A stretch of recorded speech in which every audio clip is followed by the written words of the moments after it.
కాదు sir, BJP వాళ్ళకి పవన్ కళ్యాణ్ పైన ఎక్కువ ప్రేమ ఉంటుంది కదా సార్. చంద్రబాబు నాయుడు గారి పైన లేకపోవచ్చు, నేను అగ్రీ చేస్తా. టీడీపీ వాళ్ళు కూడా అగ్రీ చేస్తారు దాన్ని. కూటమిని కలిపింది పవన్ కళ్యాణ్. పవన్ కళ్యాణ్ తుఫాన్ అని మోడీ మాట్లాడారు. పవన్ కళ్యాణ్ గురించి చాలా పెద్ద ఎలివేషన్స్ ఇచ్చారు. అటువంటి పవన్ కళ్యాణ్ ప్లేస్లోకి నారా లోకేష్ ఎలా వస్తారు? ఇప్పుడు 135 సీట్లున్న పార్టీ ముఖ్యమంత్రి అవుతాడు, కానీ 20 సీట్లు ఉన్న వాడు ముఖ్యమంత్రి అవ్వలేడు కదా. కాడు, కానీ నెక్స్ట్ టైం కైనా భారతీయ జనతా పార్టీ పవన్ కళ్యాణ్ ప్రొజెక్ట్ చేస్తుంది, పవన్ కళ్యాణ్ ముందు పెడుతుంది. అవును, ఎలా నెక్స్ట్ టైం అయినా ఇప్పుడు పర్సంటేజ్ ఆఫ్ ఓట్స్ మీరు చూసినప్పుడు 5%, 5.8, తర్వాత 6.8 వచ్చాయి. అలాగే వాళ్ళకి వచ్చినటువంటి సీట్స్ కూడా ఒక కాంబినేషన్లో వచ్చాయి, స్వతంత్రంగా తెచ్చుకోలేరు. అలాంటి సిచ్యువేషన్లో పవన్ కళ్యాణ్ అనే వ్యక్తి ముఖ్యమంత్రి అయిపోతాడు అని మరి వాళ్ళు అనుకున్నారేమో, కానీ మాకున్న సమాచారం ప్రకారం బీజేపీ అనుకోలేదు, టీడీపీ అసలు అనుకోలేదు. ప్లస్ ఇండిపెండెంట్గా 135 సీట్స్తో హాఫ్ మార్క్ బయట ఉన్నటువంటి టీడీపీ వాళ్ళు సీఎంలు అవుతారు, కానీ పక్కనున్న పార్టీకి సీఎం ఎట్లా ఇస్తారు? కానీ చంద్రబాబు తర్వాత అయినా పవన్ కళ్యాణ్ ఒక 2 ఏళ్ళన్నా ముఖ్యమంత్రిగా ఉండాలి అనేది కాపులు బలంగా కోరుకుంటున్న మాట. ఎన్నికల ముందు కూడా జోగయ్య వాళ్ళు మాట్లాడారు, లేఖలు రాశారు ఉన్నారు. ఇప్పుడు చంద్రబాబు నాయుడు కొడుకు ముఖ్యమంత్రి అవుతే కూడా పవన్ కళ్యాణ్ ఉప ముఖ్యమంత్రిగా ఉండాలా అంటే కాపుల్లో అన్రెస్ట్ రాదు? ఇప్పుడు కాపు కమ్యూనిటీ కంప్లీట్గా మా వ్యక్తి ముఖ్యమంత్రి కావాలి అనేటువంటి ఒక తపనతో, ఒక కసితో పనిచేశారు. అనేక మంది జనసేన వాళ్ళు లీడర్స్ నాతో కూడా ఇంటరాక్ట్ అయ్యారు. ఈ రోజుకి వాళ్ళలో ఉన్న అసంతృప్తి అదే.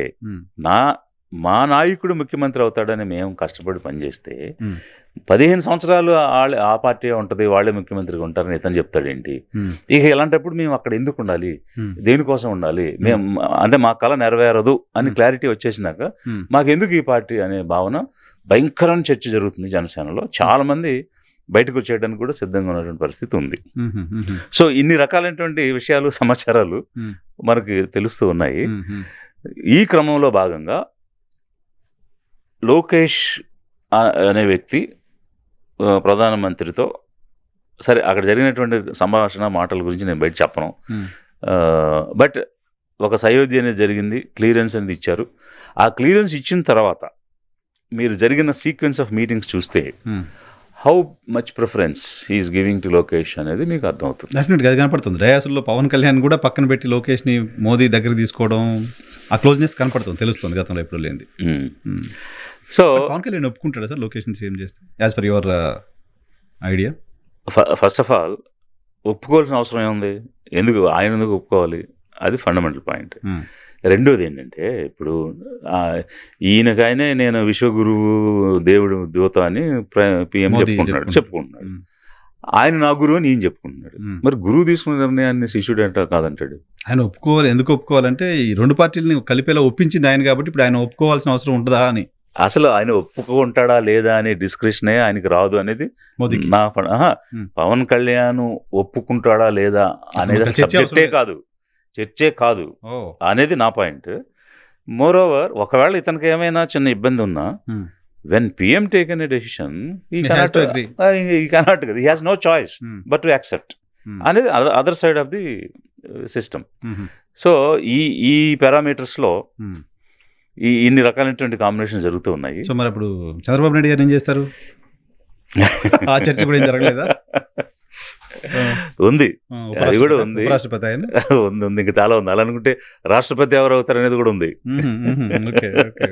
సో అన్ని విషయాలు మనం ఇప్పుడే చెప్పడం కాదు. అయితే ఇప్పుడు మీరు ముఖ్యమంత్రి కాపులు కాంబినేషన్ వచ్చింది కాబట్టి సునీల్ కుమార్ గారు నేను ఒక ప్రపోజల్ ఇచ్చారు.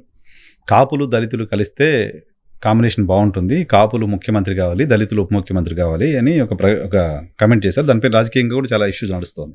సో ఆ కమెంట్ని మీరు ఎలా చూస్తారు? ఫస్ట్ పాయింట్ ఏంటంటే, ఇలా కాస్ట్ రిలేటెడ్గా అనేది కనుక మనం తీసుకుంటే, single largest community in Andhra Pradesh is Mala community. మొత్తం ఎంటైర్ పాపులేషన్లో అంటే ఈచ్ కాస్ట్ ఒక కాస్ట్గా మనం తీసుకుంటే కనుక సింగిల్ లార్జెస్ట్ కమ్యూనిటీ వచ్చి 9.89%, అంటే నియర్లీ 10% ఉన్నటువంటి community Mala community. Second place Kapu, third place Madiga, then Yadava, ఆ తర్వాత రెడ్డి, ఆ తర్వాత ఇంకా వేరియస్ కమ్యూనిటీస్ ఉన్నాయి. So this is how. అయితే సిమిలర్ కాస్ట్ని కనుక కలుపుకుంటే, లైక్ ఇప్పుడు కాపు తో పాటు ఒంటరి, బలిజ, తూర్పు కాపు కూడా కలిపితే they are coming to 13% okay. So ఆ విధంగా మేమంతా కాపులమే, మేమంతా ఒకటే కమ్యూనిటీ అని వాళ్ళు క్లెయిమ్ చేస్తూ సో దే ఆర్ పోజింగ్. అంటే రియాలిటీలో బిలో 14% ఉన్నారు, బట్ పబ్లిక్గా మేము 19 ఉన్నాం, 20 ఉన్నాం అని చెప్తున్నారు. It's not true. Okay, they are 14, around 14, that's all. Max is 14. Then అలాంటప్పుడు సిమిలర్ కమ్యూనిటీస్ అంటే ఇప్పుడు షెడ్యూల్ కాస్ట్లో ఉన్న కమ్యూనిటీస్ అన్ని తీసుకుంటే ఇట్ ఈస్ క్రాసింగ్ 19%. అంటే యావరేజ్గా 20% ఉంటారు, ఇంక్లూడింగ్ ద క్రిస్టియన్, హిందూ, అన్ని రిలీజన్స్లో ఉన్న వాళ్ళు కలుపుకుంటే. So 1/5 of the population are this schedule caste కమ్యూనిటీస్లో ఉన్నవాళ్ళు. సో అలాంటప్పుడు మరి democracy means what? Majority. Majority means what? Numbers. So numbers speaks democracy. కాబట్టి అలాంటప్పుడు ఖచ్చితంగా విడిపోయిన ఆంధ్రప్రదేశ్కి ముఖ్యమంత్రి షెడ్యూల్ కాస్ట్ నుంచి అవ్వాలి. If you go by majority and if you go by community, because they get the precedence. First అవకాశం వాళ్ళకి రావాలి. Democracy as for numbers. As for democracy, as for numbers మొదటి అవకాశం రావాలి. అప్పుడు ఎస్సీస్ నుంచి ముఖ్యమంత్రి అయితే కాపుల నుంచి ఉప ముఖ్యమంత్రి అవడం అనేది సమంజసం. ముఖ్యమంత్రినా ఇంకా వాళ్ళు ముఖ్యమంత్రి దాకా రావచ్చు. అంటే మీరు ఈ కాంబినేషన్ వెళ్ళినప్పుడు సునీల్ గారి కాంబినేషన్, మరి ఆయన ఎందుకు మాట్లాడుతారు? అది is not a political party, political. అదే అంటే ఒకవేళ ఆ డైమెన్షన్స్ లో కనుక మనం చూస్తే అది జరగాలి. సో అంటే ఇప్పుడు వేరియస్ రీజన్స్ ఉంటాయి కదా. ఒక పర్సన్ సీఎం అవ్వాలంటే ability, knowledge, experience, political manoeuvring ఇవన్నీ ఉంటాయి కదా. సో 20% పాపులేషన్ బ్యాక్వర్డ్ కమ్యూనిటీస్, ఎస్సీస్ కమ్యూనిటీస్ నుంచి ఉండి ఆ స్థాయిలో ప్రెజర్ చేయలేకపోతున్నారు సార్ పార్టీల పైన. డెఫినెట్గా కనీసం స్టేక్ తీసుకోలేకపోతున్నారు. చైర్ ఓకే, తర్వాత విషయం, స్టేక్ తీసుకోలేకపోతున్నారు. కేవలం ఈ వాట్సాప్లో మెసేజ్లు పెట్టుకోవడం, ఎక్కడైనా గొడవ వచ్చినప్పుడు అరుచుకోవడం తప్ప they are not able to yield any power. They are not able to command anything. అసలు ఫండమెంటల్ ప్రాబ్లమ్స్ ఉన్నాయండి. అదేమిటంటే ఒక న్యూన్యతా భావంలో ఉన్నారు ఈ కమ్యూనిటీస్. మేము చేయగలం అన్న కాన్సెప్ట్ లేదు.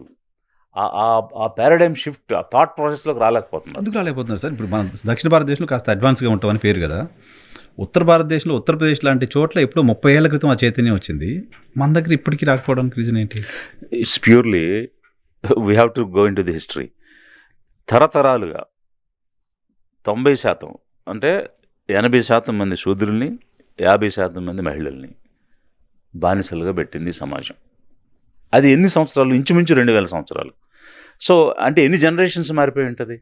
ఒక జనరేషన్ తర్వాత ఇంకో జనరేషన్కి ఏం నేర్పించారంటే you have to be submissive. నువ్వు అణిగిమణిగి ఉండాలి, తలదించుకుని ఉండాలి, కూలి పనులు చేయాలి, ఊడిగం చేయాలి, వృత్తి పనులు చేయాలి, కుండలు తయారు చేయాలి, వడ్రంగి పని చేయాలి, కంసాలి పని చేయాలి, ఇట్లా గొర్రెలను పెంచాలి, లేకపోతే మేకలను పెంచాలి, ఇట్లా నేర్పించారు కదా.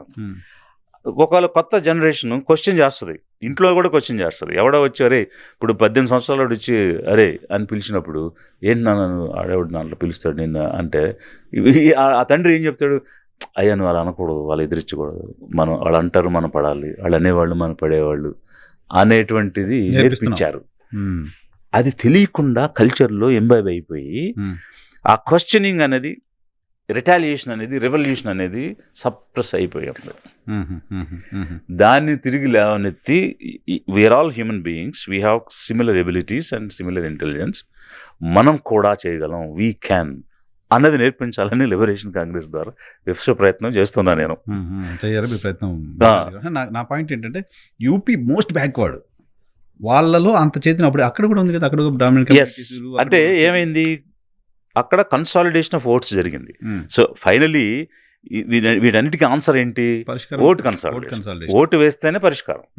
ఆ ఓటు వేసే దగ్గర వీళ్ళు కన్సాలిడేట్ కాలేకపోతున్నారు, ఆ సంఖ్యలు తెంచుకోలేకపోతున్నారు, ఏదో పార్టీ గుప్పెట్లో ఉండిపోతున్నారు. సో దట్స్ వై నేను పదే ఏం చెప్తున్నానంటే ముందు మీరు సంఖ్యలు తెంచుకోండి, ఏ పార్టీ వైపుకి వెళ్తారో తర్వాత చూద్దాం.